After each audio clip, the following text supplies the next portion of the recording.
The most downloaded episode in the history of the Leading Saints podcast is my interview with Rob Farrell, the young single adult stake president that I recorded probably 18 months ago, maybe 2 years ago. It's phenomenal. And I constantly get emails from people saying, hey, have you done a part 2 to that interview?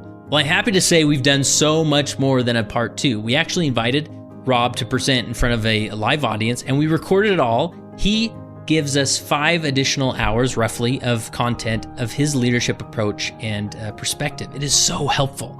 I've had countless emails of people saying how much this has deeply impacted their approach to leadership. If you have not seen it, you've got to see it. And you can see it in the Core Leader Library, which we make available to all core leaders. Now, to become a core leader, you just go to leadingsaints.org/donate. And there you can submit a monthly, quarterly, or yearly subscribing donation, and that gets you access to not only Rob Farrell's presentation in the Core Leader Library, but the entire Core Leader Library. So you got to check it out. Go to leadingsaints.org/donate and help us grow this organization and move it forward by becoming a core leader. Hey everyone, this is the Leading Saints podcast. My name is Kurt Frankum. This is a podcast where we discuss all things leadership in the context of being a Latter-day Saints, because we are a nonprofit organization dedicated to helping Latter-day Saints be better prepared to lead. Okay, that sounded redundant, but anyways, if you're new to Leading Saints, that's just what we do. And it's important that if you stumbled across this podcast or somebody shared it with you, you're probably confused. Like, what's this about? What are we talking about here? And now you know. Leadership, folks, as a Latter-day Saint. Now, I excited to hear the news. I'm sure you are too, that there's a phase plan, phasing back to church at church. And I'm sure it'll be different for different states and countries and people. But hey, we got a plan, folks. There's light at the end of the tunnel, or maybe there's darkness at the end of the tunnel. For some of you, maybe have really enjoyed home church. I think I've enjoyed some aspects of it as well, but we're headed back. And in this interview, I talk with Dan Duckworth. Now, many of you are probably familiar with Dan Duckworth. He's been on the podcast several times before. He is a member of our board of directors at Leading Saints. We have some powerhouse players on the board of directors that I'm just, man, I can't believe I get to sit amongst these people and interview them occasionally. It's awesome. And Dan helped me out with a survey that I sent out on the newsletter, which you can subscribe to at leadingsaints.org/subscribe. I sent out a newsletter to the thousands of people that subscribe there and just asked them, especially during this time of the pandemic and home church, what is it as a leader that you're struggling with the most? And it was interesting. There was a lot to learn as far as what we got back from that survey. And Dan, I sent him the results, and he sat with them and spent some time with the results there in order to see what sort of content or ideas or principles that we could bring to the podcast that leaders would find encouraging.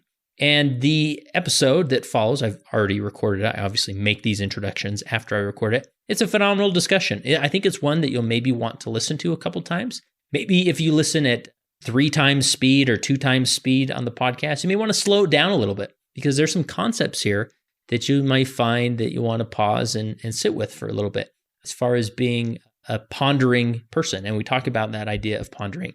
And our hope is, as you're a leader, especially during this time, but all these principles, that's the beauty I love about leadership principles, is they are timeless, right? Whether we are in the middle of a pandemic or we're not, these principles can still benefit your leadership ability and efforts. And so I hope that you sit with these, consider them, and that they bring you encouragement, especially during this time, especially if you are a leader who, after several weeks of being shut down, the traditional church methods, after sort of taking pause on those, I hope you're not beating yourself up too much or feel like you're not doing enough or constantly worrying about maybe worries that aren't even there. And this episode should help you with that. And so I hope you listen, and then maybe feel inspired to drop the link in an email and send it on to somebody else who would benefit from this discussion. So here is my interview with Dan Duckworth. All right, today I have the opportunity to sit down through the power of the internet with fellow board member of Leading Saints, Dan Duckworth. How are you, Dan? I'm great, Kurt. Good to be with you. Yeah, well, I think you're to the point where you've been on the podcast so many times, we don't need to delve into the vast experience and your deep resume that you have that makes you helpful when it comes to talking about leadership. So if people want to know more about you, Dan, they can go to our About page and read all about Dan Duckworth, our board member. So how's COVID life for you? It's actually great in a lot of ways. I work from home a lot when I'm not with clients, and I've been doing a lot of writing and strategizing about some of the future things that we're working on, some online workshops and stuff. And so I've been home anyway, and it's been great to have the kids home. And I've got 6 kids under the age of 16. So I really like not having to run around to spring baseball games every night of the week or, spring league basketball games on Saturday. So I've enjoyed that quite a bit. That's awesome. And how about home church? How's that going? Do you have the routine down for sacrament and everything? I don't know if you want to talk about this, but that just opens up a flood of thoughts. It's a typical conversation with Dan. But I mean, I've been thinking a lot about kind of what I call the life cycle of a crisis, and how when we get into this crisis mode, we're in problem solving mode. And so we kind of get this thrill and this excitement of trying new things and having my son bless and pass the sacrament or participating with him and trying to figure out, how the the ministering family is getting the sacrament. And then we've kind of settled into what people call the new normal. Mm-hmm. I know a lot of people chafe at that phrase, but what I don't mean is like life is always going to be like this. I mean, there's some kind of trough, right? Like the intensity of the experience has come down and we're kind of settling into a way of life for a period. And as we went through home at church, or church at home, as we got into that, I started to think about, we're past the survival stage. We now can do this, right? The expectations are set. People kind of know what to expect. Are we thinking about doing this better this week than we were doing it last week? And frankly, the quality of our sacrament meetings started to nosedive in our house. We weren't coming prepared. We were just kind of winging it. The kids were kind of checked out, thinking about other things. We weren't, and one of the things we noticed is that the sacrament takes like 2 minutes, right? When you got to say a prayer and pass it to even our family, which is a larger family of 8 people, right? That's not the normal sacrament experience that you're used to having, of thinking and pondering all the things that we talk about, some of the benefits of that ordinance. So this past week, we decided to hit the reset button. And a week in advance, we made assignments around, my kids all play the piano at some level or another. And so we assigned each kid to learn a new song for, opening sacrament hymn, an intermediate hymn, and a closing hymn. And then we assigned our 6-year-old who doesn't play the piano to give a talk that related to the Come Follow Me discussion. She gave a talk on baptism with, the people of Alma getting baptized in the waters of Mormon. And so when we came and we had church, we were just in a different mindset this last week, and we enjoyed it. The kids even commented, wow, that was so much better. And we got so much more out of it. So how is church at home going? I'd say we're going through the process, right? We nosedived after kind of getting too comfortable. And now we're looking at it saying, how do we get better at it? And I was almost disappointed when I saw the announcement this week from the brethren that we might be restarting church at church back up again. Right. Because I was like, man, we haven't gotten great yet at church at home. Like, I want to keep practicing. I want to keep trying this, but obviously we'll follow the brethren's lead. Yeah. Well, that's cool. And I love, it's encouraging to hear that other families are experiencing a nosedive in quality at times. Because there's been weeks in our home where it's been like, oof, that was rough. But hey, with an 8-year-old and a 5-year-old and a 4-week-old, we're just going to count it good and move on. But I like the encouragement of sort of hitting the reset button. I mean, these are like practical leadership principles, even in any organization, even outside of a family, that is helpful. Sometimes you just have to hit the reset button, reassess, reapproach, and see what you learn, right? And how you can improve. Well, I think you're right. And we'll probably talk some more about this on the call today. But leaders of every organization are going through this life cycle of the crisis. And the folks who like to solve problems, the folks who are the firefighters, who get that kind of that buzz and that rush of dealing with crises as they're unfolding, and even the folks who don't love it, but still kind of flourish in that environment, they've had their day, right? The first 2 or 3 months of this pandemic was just like drinking from a fire hose, trying to figure out how are we going to keep our businesses online? How are we going to keep our congregations going? How are we going to keep the balls in the air that we want to keep in the air? Well, now that we've settled in to this trough, right? The question becomes, what do I do with myself now, right? I don't really have the crisis, the problems to solve anymore. And so there's a lot of leaders out there in business and in church who aren't really sure what to do with their time and more importantly, what to do with their mental energy, with their attention, right? And that's some of the things we'll get into today. Yeah, that's a good lead into our general discussion. So what happened, kind of a different way to approach this conversation is a few weeks ago, I sent out a newsletter every Tuesday-ish to those that have subscribed to the email newsletter. And if you're not subscribed, you can go to leadingsaints.org/subscribe and put your email in there and you'll get it. You'll be part of that general newsletter. It's definitely one of the more popular items that we produce at Leading Saints. So I sent out in the newsletter, I put a link to a survey. And my general intent of doing this was I was wanting to just understand what leaders are experiencing and really what they're struggling with. What concerns do they have and where they just sort of aren't sure what to do with, which in the hope that would help us look into different forms of content that would help leaders. So we put this survey together, and you've probably poured over the results a lot more than I have, but it was interesting to see that. So as far as the breakdown, as far as where the location of respondents, 65% of the respondents are in the United States, but not in Utah, which was the majority portion of that, obviously, which surprised me because usually you kind of assume Utah would be the majority there, but it was not. Utah was 27% of the respondents, and then 8% were individuals who are outside the United States. And then the calling breakdown, bishops were definitely the highest of respondents, and then youth advisors, Relief Society presidents, other presidency members, and elders quorum presidents. So, and then, various callings fall from Sunday school teacher to stake primary president to elders quorum counselor, right? So that's sort of how the breakdown went. As you went over this survey, like how would you introduce this, or what can we learn just from the onset of understanding the survey, Dan? Well, I was thrilled that you sent this out because, when I do leadership work, the thing that I like to do first is just to learn what kind of experience people are having and to learn how they're interpreting their experience. And so it's something that's been on my mind for the Leading Saints audience. And so when I saw that you sent this out, I was curious. And, I said, can I get a hold of this data? Because I want to spend some time with it.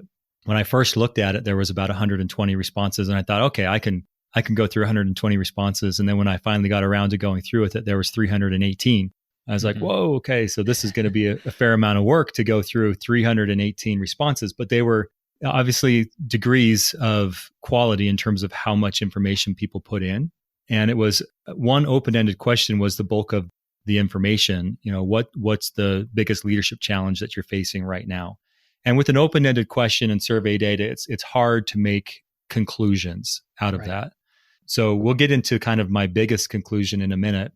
But like you, I was happily surprised to see that so many of the respondents don't come from Utah, because I have talked to people and they do take the assumption that the majority of the Leading Saints audience resides in Utah.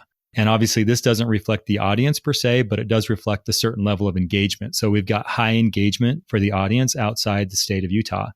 And I'll just note that the 8%, the 26 people that responded from outside the US, countries like Australia, heavily represented, Germany, England, Canada, and then there's a couple other ones as well. So a good cross section of the church leadership being shown in this survey. And then I was actually a little bit surprised. I don't know how you feel about this, but to see that 71 bishops responded, and that was the largest audience. And then the next largest audience really was Relief Society presidents, and they were about 52, I think, of them. And then youth advisor is kind of a bucket category that was in between those two, but that includes not only young women presidents and counselors, but also young men advisors who might have previously held young men presidency callings. And frankly, a lot of the bishop comments were focused on the youth or the bishopric counselors too. So those two are almost like the same bucket. Yeah. But it was cool to see how engaged the bishops are in the Leading Saints audience, and looking to expand their leadership potential as they're leading their congregations. Yeah. And going back to just the idea of surveying those that you lead or interact with, nobody would claim that this is some scientific survey, right? I mean, we just put out a survey, got some information, and again, it's more difficult to maybe draw some absolute conclusions from it all, but at least I know I discovered some things of like, wow, I hadn't considered, this perspective. And then others, it kind of confirmed that, just seeing how many of these leaders are really struggling with connection and stimulating connection in their wards, stimulating belonging in their wards. And so then it just sort of confirmed like, okay, that's maybe a direction we need to go in to develop some content. But so what's the one takeaway that surprised you the most, Dan, you're working on an article to maybe address some of these things. That's where you started. Well, so like I said, it was hard to make some definitive conclusions. So as I was kind of cutting the data and thinking through it and trying to develop themes and what was really going on here, I had this desire to learn more. And so you and I had an interview with a bishop who lives in Alberta, Canada. And then separately, I had an interview with a bishop who lives in Michigan in the United States. And I just wanted to ask them some questions and put some color around some of the answers that were in the survey. And it really helped crystallize some of the feelings that I was having. And so I would say, Kurt, the key takeaway that I walk away from this survey with is bishops. No, I already knew this. Bishops love to worry. Okay.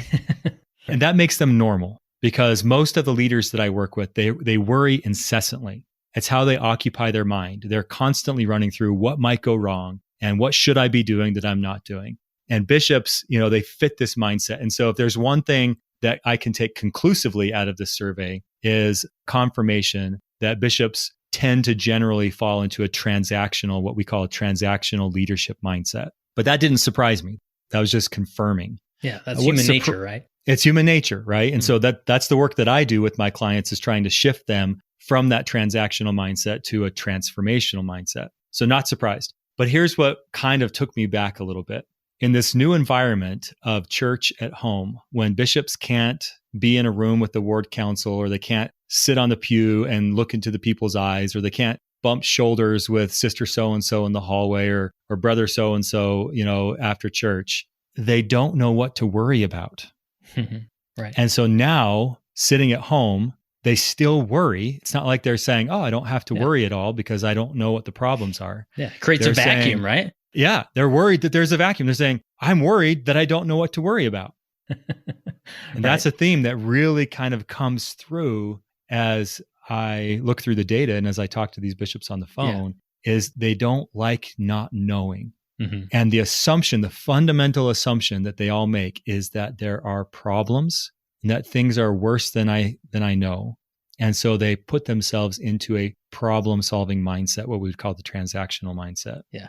And not only are they in that problem-solving mindset, that transactional mindset, they don't have anything to feed that mindset with, right? Because they don't know what the gap is, right? Right. And naturally, when we get that space, when we have that vacuum, our brain is wired to fill that hole and say, well, let me give you a few things. Have you thought about, the widows? Have you thought about, this family, that family? And then you start worrying about these people when in reality, you really don't know if there's anything there to worry about. But naturally, you begin to worry about things that maybe don't even exist. Right. So, and actually the psychologists, they bucket worry into two types of worry. There's what they call real event worry and hypothetical event worry. And so I think that a bishop, when there's church at church and he has full information or lots of information, he tends to engage more in real event worry, which by nature is going to be more productive because you're actually thinking about problems that exist.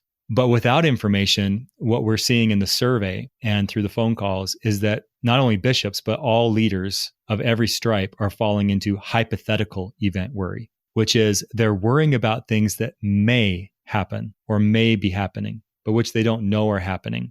And so I did a little bit of research as I was preparing for this article that we're going to put out on leading saints. And I found a study at Penn State where they actually documented the worries that people experienced throughout the day. And then they later analyzed whether or not those worries actually happen. So a worry is thinking about the future in a way that causes anxiety. And usually it's a negative event or a negative outcome that you think might happen. And what they found in the study was that 91% of the things that people worried about never happened. 91%. Wow. Right? And the 9% that did happen, they were less severe than the people had anticipated them being. Mm-hmm. Okay. Mm-hmm. So what we're noticing with the survey here and with the stay-at-home church is bishops are shifting from real event worry to hypothetical events. And that's not very productive, right? That's not a good use of time and energy because number one, you're worrying about things that are most likely never going to happen. And number two, that's when you worry, what it actually is doing is organizing your mind, because your mind is kind of cluttered and disorganized. So it gives you a way to kind of organize your thoughts, right? Right. And that is utilizing your psychic energy. And what I mean by that is your attention. And you can only do work on things you give attention to. So if you're giving your attention to problems that don't exist, right, it means you're not giving your attention to problems that might exist, okay, or to alternatives that may not even need to be described as problems. And so it's really kind of a wasteful activity to worry, especially about hypothetical events.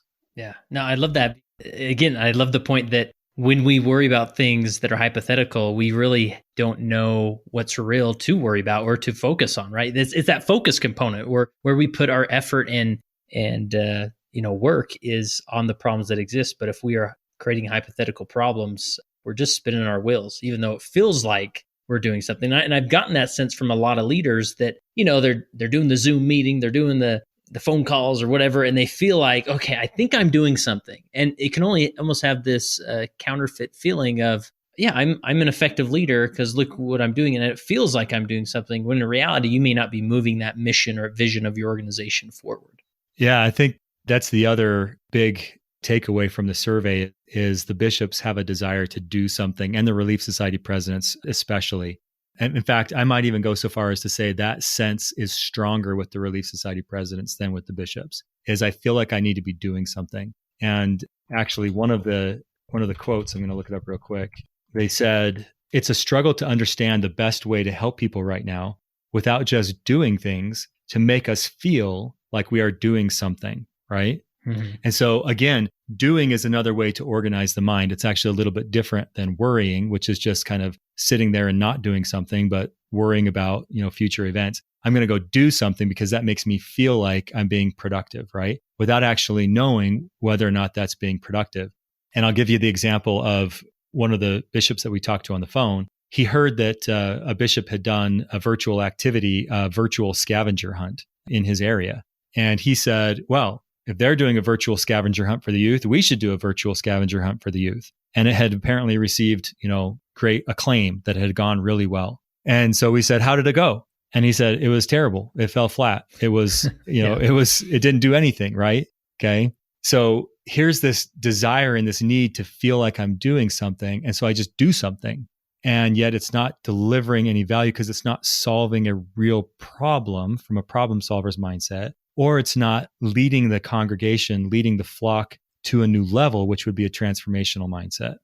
Yeah. And I'm just thinking about, when you are one leader, you hear another leader's doing something, and it's not just like effective, like, oh yeah, and everybody really enjoyed it. The scavenger hunt was fun. Everybody really enjoyed it. But you may hear something like, oh, this ward is doing such and such activity through Zoom or another way to help with missionary work. Then you think, not only am I not serving my ward by entertaining them spiritually or whatever, but like, what if we're losing souls because we're not doing something? So therefore we need to do something, right? In order so that we don't fall short, or that, someone's sins aren't over our head type of mindset, which isn't helpful either. Yeah. And actually the element that was most prevalent in the survey in terms of feeling like we need to do something is with the youth activities. And it kind of takes this form. We have this new youth program, and we've done a lot of work in getting it launched in 2020, the early part of 2020. And then all of a sudden, the plug got pulled on church. And we don't want to lose the ground that we've gained. We don't want the program to fall backwards. And so there's this sense among the respondents that we have to do this over Zoom, not because we've been told to, not even because we think it's an effective way to do things, but because we can't let the youth disengage. We have to keep this program going for the program's sake, right? And as I was thinking about that, we had a little bit of a conversation on this, and then I was thinking about it while I was on a run the other day. And my thought was this, Kurt: do we think that the Lord was unaware that church was going to get canceled when he decided to implement a new youth program, a sweeping change in his church just a few months before this quarantine, this pandemic thing came about? Do we think that that was something that caught him by surprise, right? The answer obviously is no. And so now you have to ask yourself, was it on purpose? At least that's what I ask myself. why would the Lord do that? Why would he not wait until 2021, right? Well, I think about it like this. What if the Lord knew that this new program he was going to roll out through his prophets, what if he knew that I include myself in this, we, the small-minded people of the earth, we're going to botch it. We were going to get it wrong. We were going to start walking down a path that was so much like the old path that, it wasn't what he wanted and it wasn't what he needs in preparing his church for the second coming of Jesus Christ, right? So what if he intentionally implements it, knowing that church is going to be canceled in a few months and people are going to be forced into different patterns? Now, one approach then, as a leader who works with the youth, is to say, we have to keep this going. We have to keep the program going, right? And I sort of get my leadership buzz by doing something and keeping the program going. But what if the alternative approach that the Lord actually wanted was for us to just take a really long halftime or a timeout and to just say, let's think deeply about what's gone well, about what we like about the new program, about what's not working, about how hard it is to shift from the old way to the new way, about why our youth aren't showing up, about, the degree of involvement from the parents and what our right role is as leaders. What if that's actually what God wants us to do, is to stop, take our hands off the program and just think for a couple months before we restart the program? Yeah. And you mentioned this in other conversations we've had, and we'll talk about it. I hope I'm not jumping too far ahead in the outline here, but just the power of, reflection. And we get in this state of mind where we feel like, okay, we're obviously limited on what we can do, or the machine that we used before, as far as going to church and activities, that's not available to us. So what can we do right now? When in reality, we're in a different mindset to take that as, like, let's not necessarily worry about what we're going to do right now to keep the program going, but what can we reflect on, ponder over, strategize together, brainstorm together about in order to make this program even more exceptional when we do, return back to some level of normalcy in these, in the future. But it's so easy to get focused on the now, like, well, okay, yeah, we need to do something in the future when this goes back, but what about right now? What if we lose them right now, right? And it's easy to get anchored in the now, when in reality, we've been given a gift to look forward and consider the future and how more effective it could be. Yeah, so as I was thinking about this in my own personal studies, and my family actually had a discussion on this topic, we came to Doctrine and Covenants 11, Hyrum Smith. And to put Hyrum Smith's experience into the words that we're using today, he wanted to solve a problem that didn't exist in the Lord's mind. Hyrum felt like the gospel has been restored, the Lord has been visited, the Book of Mormon was not yet published, and he was saying, I want to go preach. I want to go tell the world what's happening here. And so in his mind, he wanted to do.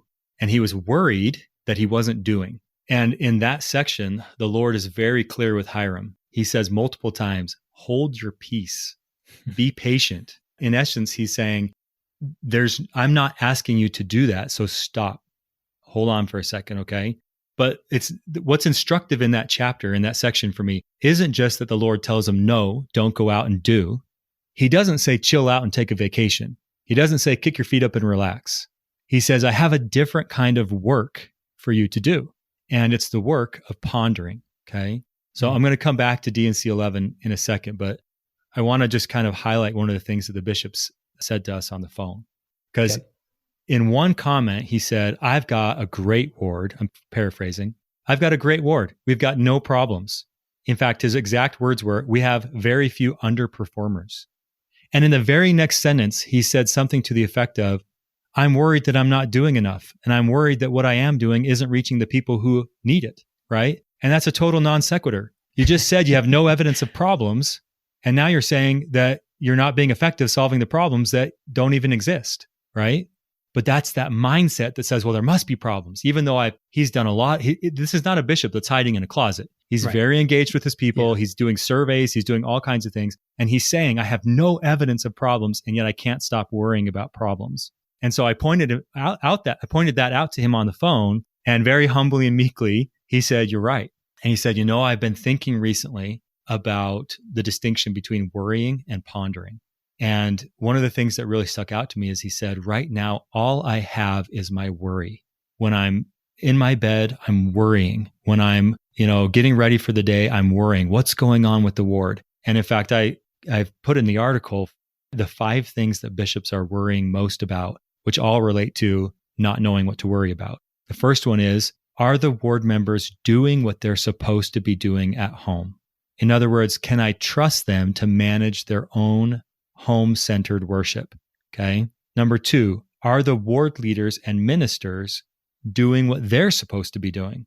In other words, can I really trust the leaders and ministers to be out doing what I want them to be doing?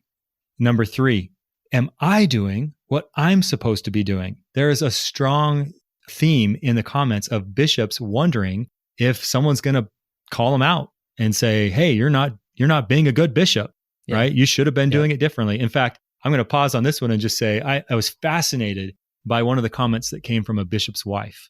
And the gist of her comments were, we love not having church because we get our husband and father and he's not, stressed to the max. And we feel like everybody's being taken care of and he feels confident that everyone's being taken care of. And so it's like this Zen comment. And then all of a sudden she says, but we feel really guilty because we're worried that we're not doing enough in the eyes of the people.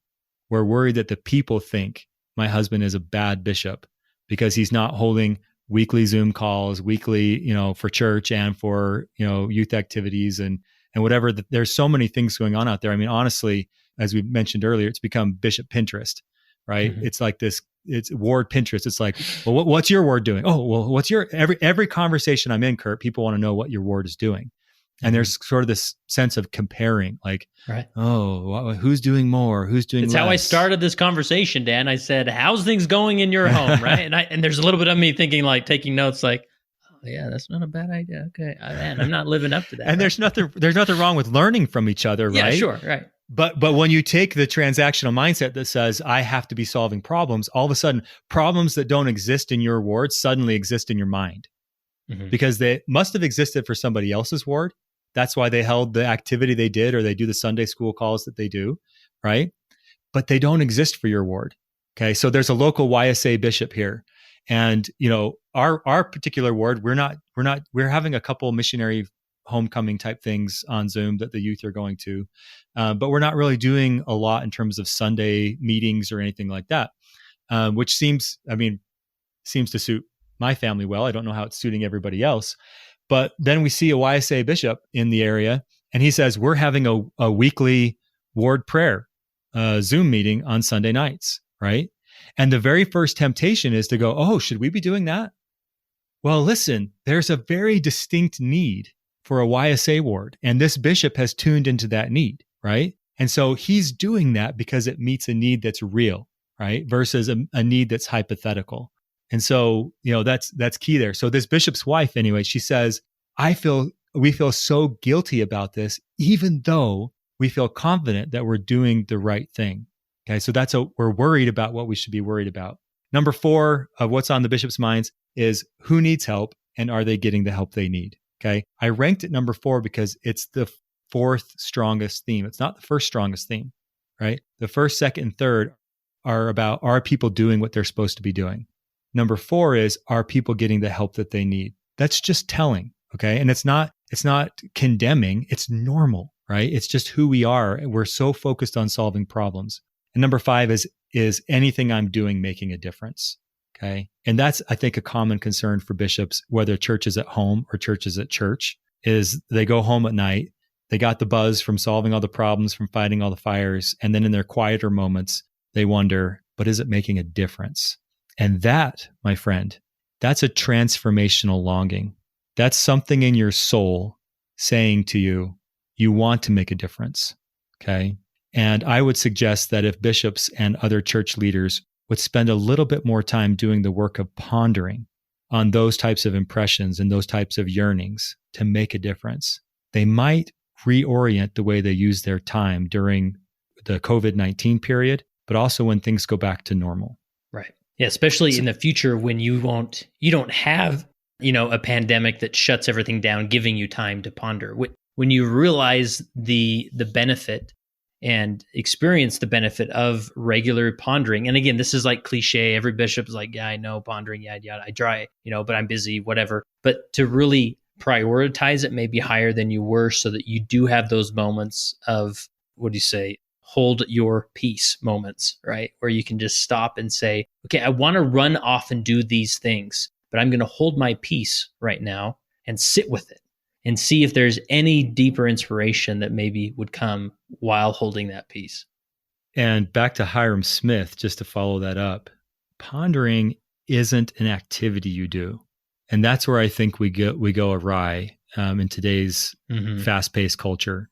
And even, so I would equate pondering in the current research and the current, buzzwords with mindfulness. And mindfulness is about becoming more aware. Okay. Well, becoming more aware isn't an activity you do. It's a state of mind. It's a way of thinking. Okay. So when the Lord says to Hyrum, I have a different kind of work for you to do, those are my words. He uses words like this, which are these are some of the most provocative verbs and commandments that you could give to someone. He uses words like appeal, cleave, keep, obtain, study, seek, build, deny not, and treasure up. That's the kind of work that the Lord wanted Hyrum to do when he said, wait a little longer. When he said, don't suppose that you're called to go do something until you're actually called to go do it. He said, in the interim, I want you to do this kind of work. And by the way, he didn't say this, but I'm sure the message got through to Hyrum pretty loud and clear. By the way, your little brother is really good at this kind of work. He's really good at pondering and thinking deeply and becoming more aware before he acts. Okay. Now, I can already hear some of the listeners saying, but what about, D&C 58 that says we have to be anxiously engaged and we can't wait to be commanded in all things, right? We don't want to be slothful. We want to be out there doing stuff, right? Hey, listen, I am a huge proponent. In our leadership workshops, there are 3 keys. One of them is focused learning. One of them is deliberate experimentation. And I talk all the time, get out on the street and try stuff, okay? And the third one, though, is disciplined reflection, which we would equate to this idea of the work of pondering, okay? And so they're not mutually exclusive, okay? Pondering, reflection, it's a mindset. It's a way of being. It's a way of organizing your thoughts. Worrying is organizing your thoughts about problems, and especially around assumptions that things are going to go wrong, right? Pondering is about clarifying the realities of your situation. The Lord says truth is things as they really are and as they really will be, okay? So as we ponder, we're trying to pull away all the assumptions that are not accurate, that are painting an inaccurate or incomplete picture in our minds of the way we are, the way God is, and the way the world works. Doing oftentimes displaces that kind of thinking, and we just go on the assumptions that I know who I am, I know who you are, I know who God is, I know the way the world works, and I'm just going to go do something because this is going to solve a problem. And I can't tell you how many times I've talked to leaders in the church and out, and they say to me, I don't understand why it didn't work. I did all the right things, right? Well, no, you did the right things according to the assumptions that you held in your head about the situation. But if you actually understood what that situation really was, you would have done something different. Okay. Right. So pondering isn't just kneeling in your closet all day long. It's not just sitting in front of your scriptures all day long. You can be out and about talking to the people. You can be holding activities. You can be doing, virtual projects or activities or whatever it is, right? But if you have a pondering mindset, you're thinking deeply to drive a greater awareness about what the truth is in this situation. And frankly, Kurt, in the survey responses, that's what's most interesting to me, is that people are having these flashes of insight. They're saying things like, I'm learning that my people are okay. I'm learning that they don't need me as much as I thought they needed me. And then they go back to their assumptions and their rationalizations, and they say things like, but there must be problems I don't know about. Or they say things like, but, they need to give, there's some comments about, they need to give me more respect and authority, right? As their ecclesiastical leader. And so we're getting these intuitions that are helping us to better understand the way things really work. And that's, if I had any wish for the leaders of the church going through the COVID-19 experience, it would be that it would heighten their understanding of the way things really work, the way things really are in their church, okay, or in their ward. that when they go back to normal church at church, that they will be able to take those learnings and recognize that wasn't just COVID-19. That wasn't just because we were staying at home. There are things to learn about people, individuals, groups, the way groups work together, the way people relate to the gospel, the way people relate to me, right? All leaders, most managers have a self-inflated view of their or overinflated view of their importance in the equation. And that's been a struggle for a lot of our leaders in this survey, is to grapple with that understanding that the people can actually function without me.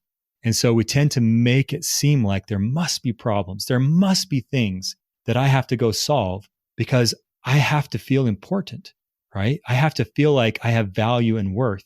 When instead, if we would do the work of pondering, the Lord would lead us to the type of work, the type of doing that would be transformational. And I promise you this, transformational work, transformational ideas only develop through intensive pondering. Man, there's so much here, Dan, so much here, but so helpful. And what I'm learning, some ideas that come to mind is that oftentimes, and I love the idea that when we say pondering, you're absolutely right. It doesn't mean we're like sitting in a room and just like humming and reading scriptures here and there and waiting for inspiration to descend.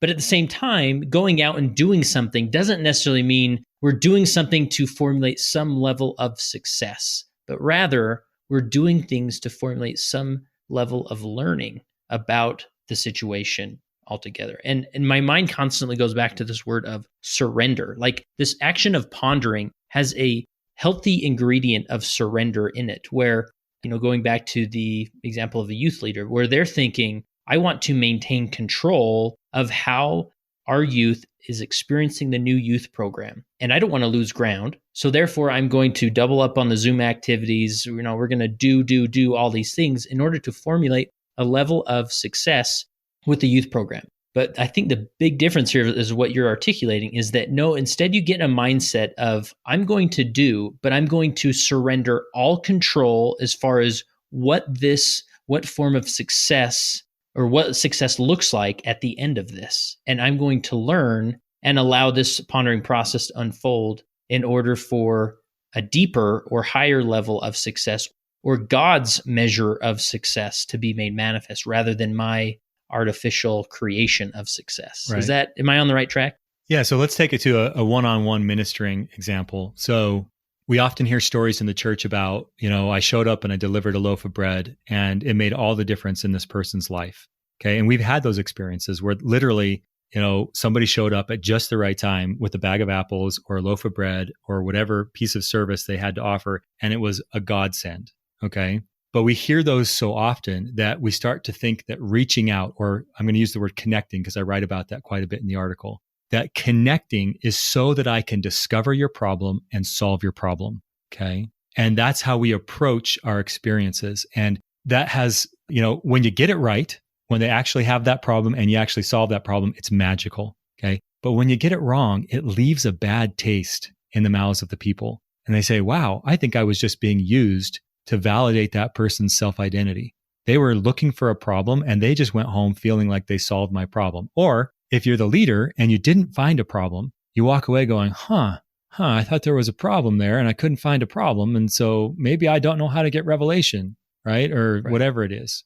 So, but there's a different kind of connecting, right? And this is more of the Elder Bednar ministering one by one concept, right? What if instead of connecting with someone in order to find out their problem, we just connected with them because we wanted to connect with them. We just wanted to establish that human touch point and just leave it at that. Okay. And this gets very deep into psychological theories about what makes people happy and creative and all these things, right? They need to feel supported. They also need to feel independent and autonomous. But one of the key things is they need to feel supported, right? So now let me paint this scenario for you. Okay. So let's just say that there's a sister at home who's older, who doesn't have family in the area. She's been all alone. She hasn't been receiving the sacrament. And so I start to worry about her. And I start to go into hypothetical worry, which is she's probably depressed. She's probably miserable. She probably thinks the ward has forgotten her. She probably thinks I'm a terrible Relief Society president or bishop or all these things, right? my stake president's going to call. I'm not going to know what to say, but I'm actually really worried about getting her infected because her health is compromised. So this is all hypothetical worry. We're churning up psychic energy and it's leading to anxiety and not leading to productive outcomes. But to address this anxiety, we feel like we need to do something. So I'm going to go visit her. I'm going to go figure out what her problem is and I'm going to go solve it. Alternatively, what if what the Lord really wants for her is to feel discomfort? What if what the Lord really wants for her is to recognize that she's dependent upon the Word to provide for her spiritual nourishment? And that's not serving her well in the eternal spectrum of things. What if what the Lord really wants is for her to come to some conclusions on her own? Okay. Now, we talk about transactional leadership and transformational. There's a third style, which is laissez-faire, which means hands off, I do nothing, right? So what I'm not talking about with this sister or any of your ward members is laissez-faire. I'm not talking about checking out. I'm not talking about leaving them up to the winds and just seeing where they blow, right? But what I'm talking about is recognizing that there's a purpose and a higher purpose that can be served by crisis and by uncertainty, right? So I'll give you my own life experience. I had a head trauma that put me in the emergency room and my heart rate was plummeting. And it was one of those kind of scenes from ER where there's like 30 people in the room trying to keep me going, that kind of thing, right? And I'm in and out of consciousness. And I wake up shaking uncontrollably on a gurney in the MRI room or CAT scan room or something like that. And I have no control over my ability to speak or anything, but my eyes open and I'm aware for a few seconds. And the guy at the table says, well, it's good to see you awake. And he says, we can't do this scan until you stop shaking. So it'd be good if you could kind of hold your body still for a minute. And I look at him and think, yeah, that ain't going to happen. And I turn my head over and close my eyes. But before I go unconscious again, I have a distinct thought. The distinct thought is this: I think I'm going to die.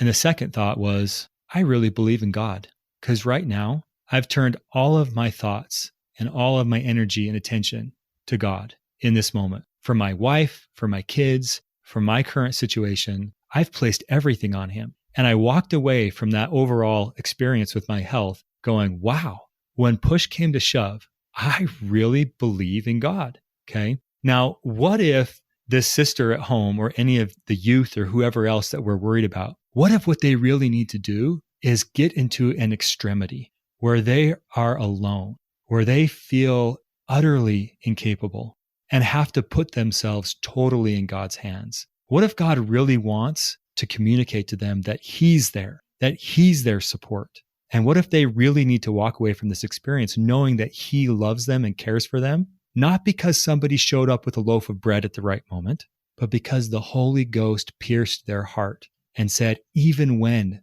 no one else is here, I'm here.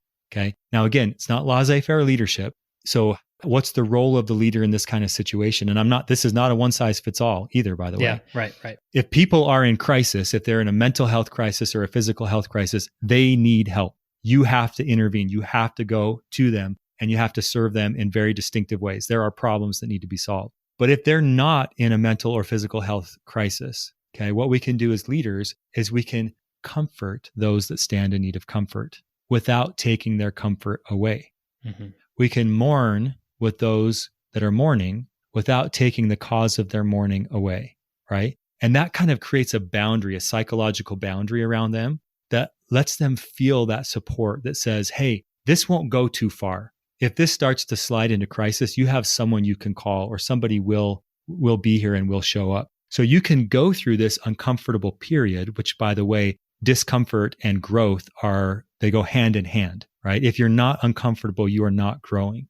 Yeah. So what we tend to do as leaders is we want to solve people's problems so fast that they aren't uncomfortable long enough to grow. Yeah. Okay. Right.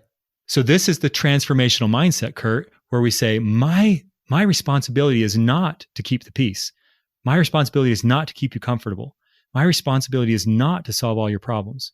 My responsibility is to create a safe, nurturing environment in which you can suffer, in which you can be uncomfortable for a long enough period that you will grow, that you will change, right? And we call this like the melting point, right? We need to get them to the melting point where they can be malleable and develop new character traits. Yeah. No, man, there's so much there to unpack, but I mean, just again, it goes back to that idea of surrender, to the point that you cannot. It's so easy to get caught up in the control of, I want to control this person's outcome, their experience with the gospel, so that it doesn't scare them away. When in reality, it's those moments that are able to scare people away that are the most sanctifying to them personally, right? I think there's leaders out there that think of maybe the recent graduates, high school graduates, or those that have returned home from a mission. If we do not organize a ward parade and hoopla over this individual, what if they retract? What if they disengage, right? And again, that may be something to do, and there's nothing wrong with that. But I think it goes back to the principle of, am I doing this to not only validate them as an individual, but also validate myself? When in reality, sort of that transformational mindset involves that surrender of saying, I'm going to surrender all the result of this suffering and this mourning that they're going through, because I think there's a deeper journey for them where they can find God on a deeper level. And sometimes I can unintentionally, with the best intentions, get in the way of that journey, because I want to maintain some level of control, or I want them to feel something. I want to project that onto them. But am I in the right ballpark? Am I learning? Yeah, and I just want to keep going with that. So I do think it's important to note for the audience that there's nothing wrong with doing a missionary parade. There's nothing wrong with doing, a virtual scavenger hunt. There's nothing wrong with even doing, a virtual Sunday school class or whatever, right? The key here is, have you done the work of pondering? Yes. That has led you to believe that is an important element for your unique congregation, for your unique people. And are you doing the work of pondering as you go through the experience, right? What are you learning? What are you learning about the people, right? And then the other thing is, we talk about positive deviance as the people who are outside the norm, who are flourishing in spite of suffering all the same constraints as everybody else. So when we look at the leaders who are positive deviants, one of the unique things we find about them is that they always know why they're doing what they're doing, right? Even when they get put into a situation that wasn't of their own making, they're still in control of their own actions and behaviors. They know why, right? And so when you think about maybe doing a missionary parade, since that's our example, who's sponsoring that? What's the greater purpose? Do they know why, right? Because there's a very transactional way to do an activity like that, or any of the activities we do in the church. There's a very transactional way to host a ward Memorial Day picnic, right? Where, hey, we can walk away and say, hey, we did it, right? And then if it's transactional, we're going to focus on things like how many people came, and did we meet the budget, and how good was the bacon, and those kind of things, right? How many complaints did we get? Whereas if we have a transformational agenda, right, we're willing to tolerate a little bit of chaos. We're really willing to tolerate a little bit of noise, because we're working the community towards something bigger than what it is, right? And that's something that in the two bishops' interviews that I did, I can tell you that most of the bishops I've interacted with over the last 15 years, they have this deep sense of wanting to create a Zion-like community. And unity is a word that comes out a lot. Yes. I feel like we need to be unified. I feel like there's, right? But I can also tell you that most bishops end their tenure, their 5 years, and they have this kind of subtle, recognition, or this, what's the word I'm looking for? Like regret. They have this subtle regret that I wasn't ever able to unify the ward. I wasn't able to take the community to that next level. Well, the reason why is because we're so consumed with the problem-solving mindset. We don't recognize that the transformational mindset is actually diametrically opposed to it. This isn't you do a little of one, you do a little of the other. They're just kind of the same thing with the different words, right? When you're in problem-solving mindset, transactional, it's all about purging variation from the system. It's about, like you said, control. It's about getting predictable, reliable results, right? That's what managers typically are hired to do, right? And we think as bishops, that's kind of what our job is, to keep things organized, right? And frankly, the expectations that are placed on bishops move them very strongly towards that problem-solving mindset. It's a church-wide cultural phenomenon. But the transformational mindset is about promoting variation. It's about encouraging people to experiment in ways that might lead to failure, but they might also lead to excellence, right? And you can't lead your community to a higher level. You can't lead an individual to a higher level unless you're willing to take them into that melting zone. And that's scary. because we don't know what's going to happen. We don't know how the community or the individual is going to emerge from that kind of experience. And so we don't go there. It's much easier to just solve the problems and to keep the trains running on time. It doesn't matter if the trains are going to the wrong place. Yeah. And I think this is something that a lot of leaders are facing right now, where we are getting sort of the green light to ease in or to phase into returning to church, right? Where a lot of people are maybe racing towards this. Maybe a lot of stake presidents are going to be aggressive in, obviously keeping with the governmental, advisories and whatnot, but to say, let's get these people back there because there's something about that normalcy that just feels comfortable, right? And my mind just goes to this as you talk, this idea of, pondering. But if we are doing the senior parade in the ward or the scavenger hunt or whatever, like any action we do, like the strong leadership principle that comes up is, have I sat with this decision long enough to truly know that this is a transformational experience rather than a transactional experience? Because it's so easy to fall into that transactional. Yeah. And I think sitting, and so here's the other thing. We talk about worry and how leaders in the ward and just in general worry a lot, but it's a group phenomenon. Mm-hmm. Ward council conversations are dominated by worry, by, what's going to happen this? How about this? Can we prevent that? Right? They're dominated by problem solving. So it's not just the individual leader, it's the leadership group that's got this phenomenon going on. And so when you talk about reintegrating into, back to normal church life or church routine, here's the thought that comes to my mind. I hope there's one stake president or one bishop out there somewhere, just one in the entire church, who, when he's given the green light, says, even though legally and policy-wise by the church, we have the green light, we're not going to start church back up again yet. Because I've done the work of pondering with my ward leaders, and I don't feel like we've learned what we need to learn yet. I don't feel like we've had the experience that we need to have, okay? Because then I'm not reacting. I'm not saying, oh, I got the green light. I got the red light, so I canceled church. I got the green light, so I went back to church. We're just puppets, right? Mm-hmm. But I would hope, and it's not true for everyone. It's not true for every congregation. But that would show to me that the bishops and the ward leaders out there, the stake leaders out there, are thinking deeply. And they're saying, I was told to start church back up when it feels right. Okay. Now that doesn't mean wait 3 years, right? Yeah. But it might mean we're going to take a couple weeks or maybe a couple more months. And I'm going to lead the people differently during this time period so that we have the experiences in what we call the crucible. We have these experiences in the crucible, in the melting pot, before we're too eager to go back to normalcy. Yeah. And I would add to that, like, maybe you are led that direction, but I think an important principle here is that communicating this process with those that you lead, right? It'd be one thing because you hear it all the time, like, well, or you can hear some stake begin to say, yeah, well, everybody else's stake has started, but ours hasn't. Like, what's wrong with our stake president? What's going on there, right? Exactly. And so that leader needs to somehow articulate this pondering process that he's going through. He's just not lazy or apathetic in this journey back to church. I sort of like being home doing church at home. So let's see if we can squeeze out another 4 weeks, right? But to really communicate to the stake, this is what we're doing. I am seeking a higher purpose, because just as you talk about these principles, to me, it's inspiring to hear that. If I have a leader that's in that mindset, it inspires me to get in that mindset, right? Amen, brother.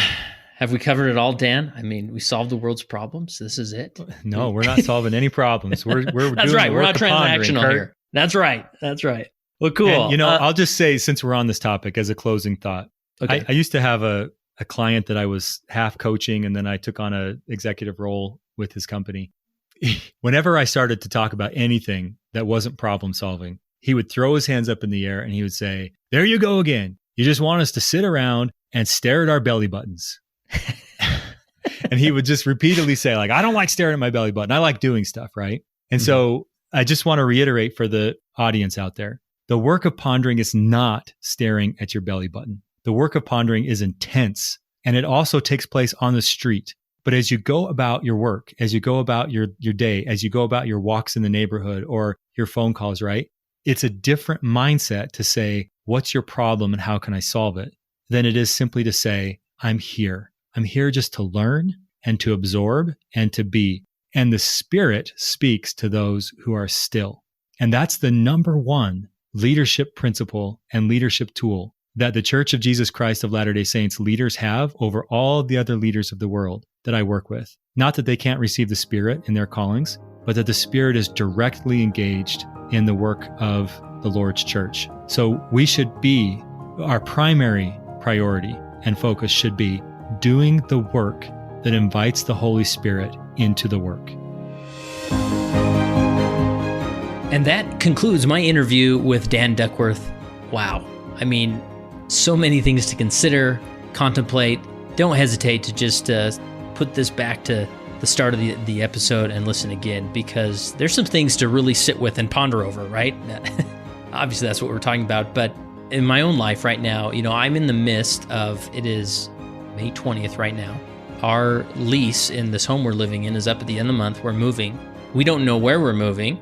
We're going to, be with family, sort of bouncing around Airbnbs throughout the summer. If you want me to come visit, you got an extra couple bedrooms, we'd love to come visit you during the summer. Let me know. But I am just in this place of a lot of uncertainty right now. And it's so easy to, even on a personal level, to sort of shift into that transactional mindset of like, I need to transact on a house for my family, right? We need a mortgage. We need a transaction. We need this to happen. If we can just nail down that transaction, things will be okay. I will maintain control. My family will have a roof over their head and life will be good and we can move on, right? But this has really just caused me to reflect to say, actually, what if there's a deeper purpose in this, Kurt? What if the Lord needs you to just hold your peace for a moment and trust in Him fully? And take this worry and all the dynamics of moving a family and finding a place to live. What if He just wants you to place it on His lap and surrender? And then learn and find a deeper meaning and deeper purpose in not only where you live, but why you live there, right? So, man, there's so many principles here. That's why I just love talking with Dan and his perspective. Look for his article. I'm hoping to publish his article near around the same time that this episode's publishes. So if you want to jump in and do a deeper dive there, but I can just think of the numerous ways that you can really use this information, even in a ward council setting, right? I mean, helping your ward council just sit with the worries, right? And shift to a pondering mindset, shift to a transformational mindset rather than a transactional mindset. There's so much to learn here, but there's just so much sanctification in this. That's what I love about it. There's so much the potential to become better and become more like our Father in heaven through these principles, which I love. And remember, text the word LEAD to 474747 and join the Core Leader community today.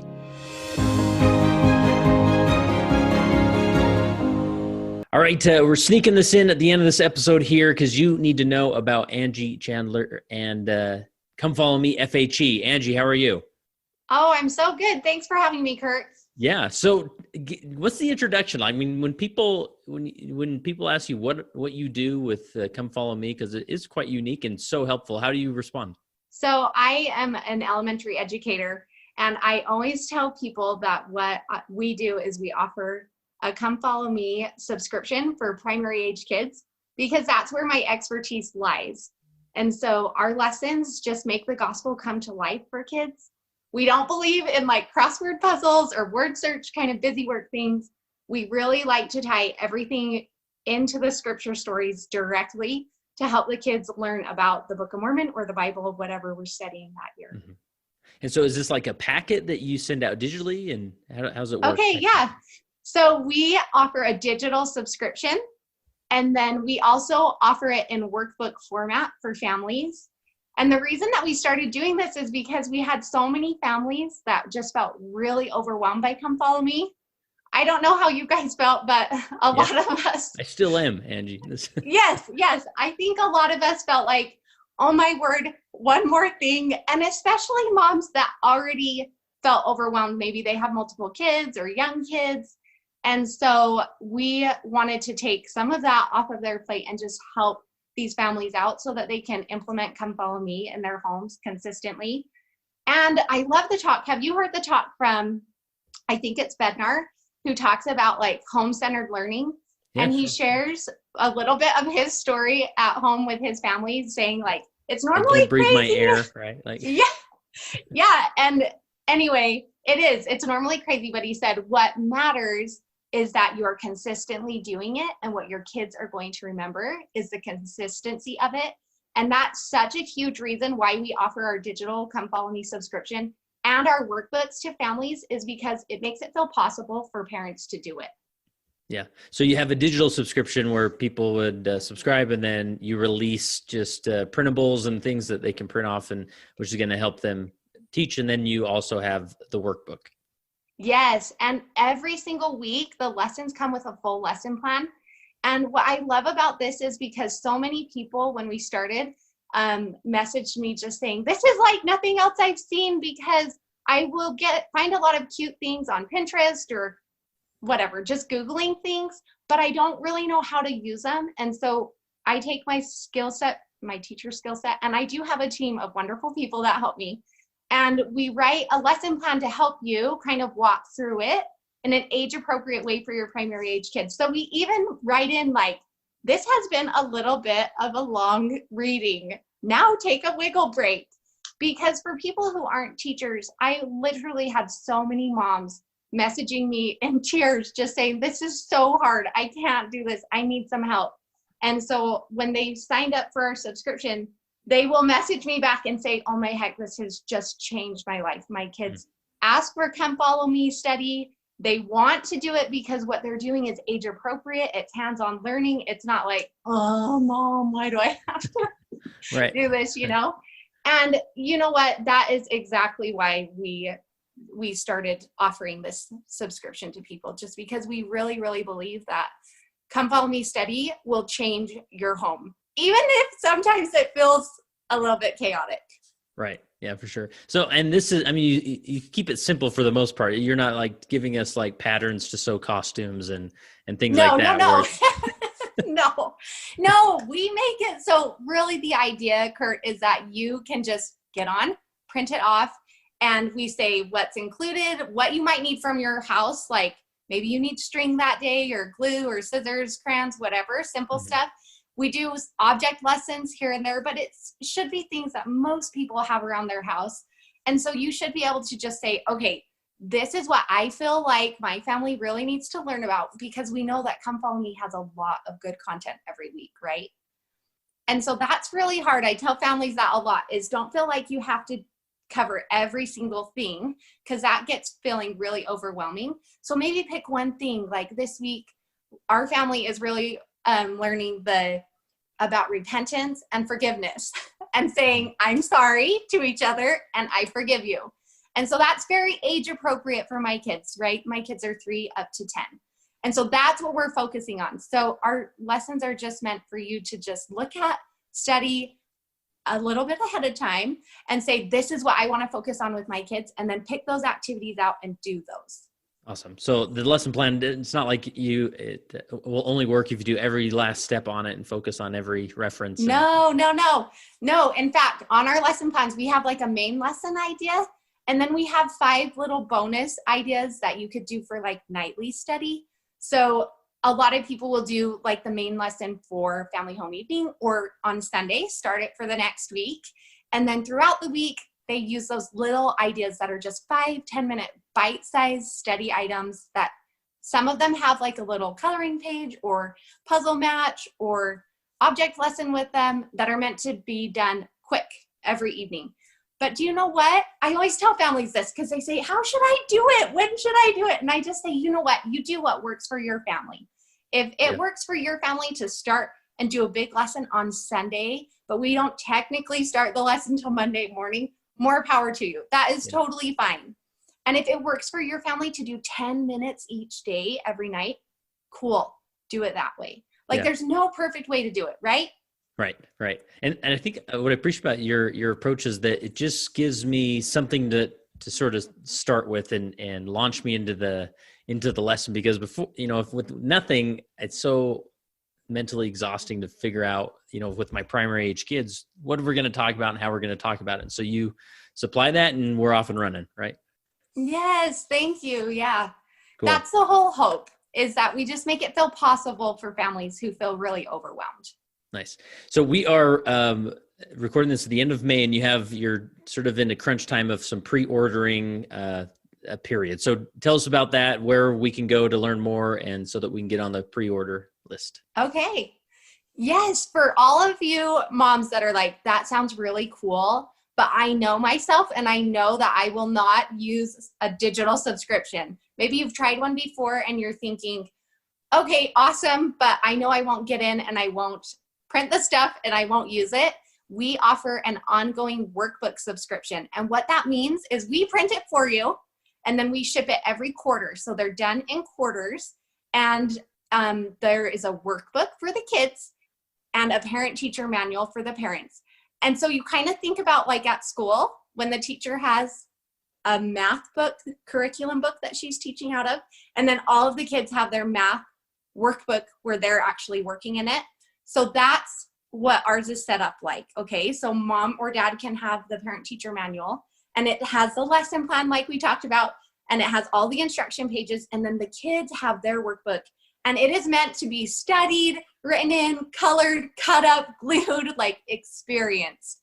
And so, yes, we are offering that, and it is open through June 3rd, but they are only pre-orders. And so when you get on in our ongoing workbook subscription, we will auto ship workbooks to you every quarter. So right when the one that you're using is about to run out, we send you another one. And you can add additional workbooks for additional kids. So if you have 2 kids that are primary age, you can get one bundle with the parent-teacher manual and a workbook, and then an additional workbook. And every quarter, we'll just send those to you. Awesome. So you have the digital option online that people can subscribe to and sign up for, but that does require you printing and doing some prep work. The lesson manuals, what are you calling them? Workbooks. It's an ongoing workbook subscription. Okay. And I know that's a long word, but I want people to know that when they get it, it's ongoing. So you sign up for this and it just keeps coming to you. Yeah. So the ongoing workbook, that's going to come to you, make it a little bit easier so you don't have to print. Then what's the cost for you to just come to our house and do it? That would be great. Okay. You so offer that. Yes. For a workbook and a parent-teacher manual, it's $55 shipped. Okay. For a bundle. Yep. Okay, and our workbooks are normally around there's about 210 pages of content every quarter between the 2 books. So they're beefy, big books. But you know what, you guys? It just gives you a wide variety of activities. So if you have 3-year-olds, there's stuff in there that's going to work for you. If you have 10-year-olds, there is stuff in there that is going to work for you. Perfect. So all primary age kids, it'll be awesome and great resource. Cool. And so where did you say where we go to do all this? Okay, so you just go to our website. It's comefollowmefhe.com, and you'll see right at the top, there's a place to pre-order our workbooks, and then you can scroll down a little ways, and if you just want to sign up for the digital, it's $7 a month, and we send you a lesson every single week to use. Perfect. And the workbook pre-order by June 3rd, right? Yes, by June 3rd. Yep.